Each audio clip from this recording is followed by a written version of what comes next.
अस्सलाम वालेकुम। आप देख रहे हैं के न्यूज़ चैनल। बलूचिस्तान पुलिस की तनख्वाहों से 1000-1500 तक कटौती और डॉक्टरों की तनख्वाहों को डबल करना जाम हुकूमत पर सवालिया निशान है। मजीद जानते हैं हमारे नुमाइंदे महबूब चौधरी से। जी चौधरी साहब बताइएगा। अस्सलाम वालेकुम। आप देख रहे हैं के न्यूज़ HD और मैं हूं मोहम्मद महबूब चौधरी। नाज़रीन, मौजूदा हुकूमत हमारे लिए कई सवालात को जन्म दे रही है।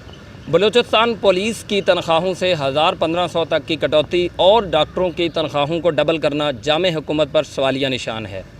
नाज़रीन, कोरोना के मरीज़ों को सबसे पहले पुलिस डील करती है, लेकिन इसके बावजूद ये नारवा सलूक क्यों?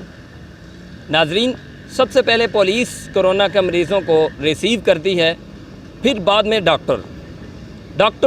कई डॉक्टर्स तो भाग गए, लेकिन पुलिस लॉकडाउन से लेकर कोरोना के मरीज़ों के साथ साथ अपनी ड्यूटियां सर अंजाम दे रही है।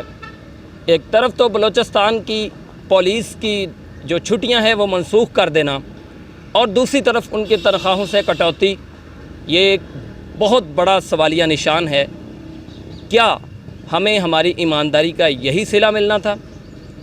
नाज़रीन, ये सोचना, हुकूमत को बावर कराना आपका काम है। जी।